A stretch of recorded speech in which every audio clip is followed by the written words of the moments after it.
El titular de la Secretaría de Movilidad de la Ciudad de México, Andrés Layuz, dijo que la salida de Pavel Sosa del proyecto de la línea 1 de cablebús que va de Indios Verdes a Cuautepec en la alcaldía Gustavo A. Madero responde a un ajuste en el proyecto.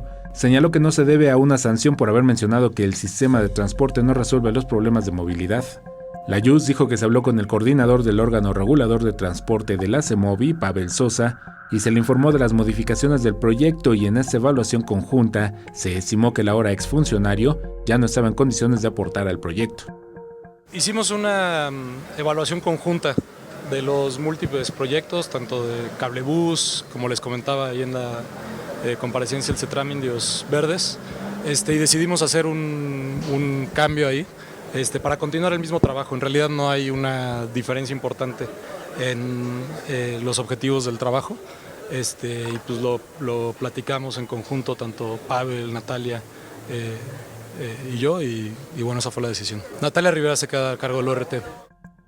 También defendió la utilidad de la aplicación Mi Taxi, la cual, dijo, ha demostrado dar buenos resultados en el tiempo que lleva en operación y ha mostrado ser una buena herramienta para atender los casos de violencia contra las mujeres.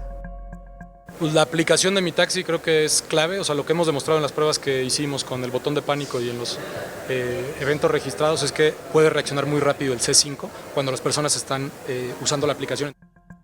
En la misma jornada compareció Miriam Ursúa Venegas, titular de la Secretaría de Gestión Integral de Riesgos y Protección Civil de la Ciudad de México, quien señaló que se está trabajando en materia de prevención y se ha avanzado en materia de protección a la infancia en centros educativos.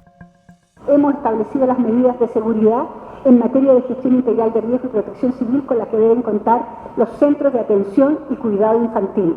A la fecha hemos realizado 334 visitas de verificación, beneficiando con ello a 19.522 niñas y niños, y se diseñó un nuevo formato de cédula de evaluación.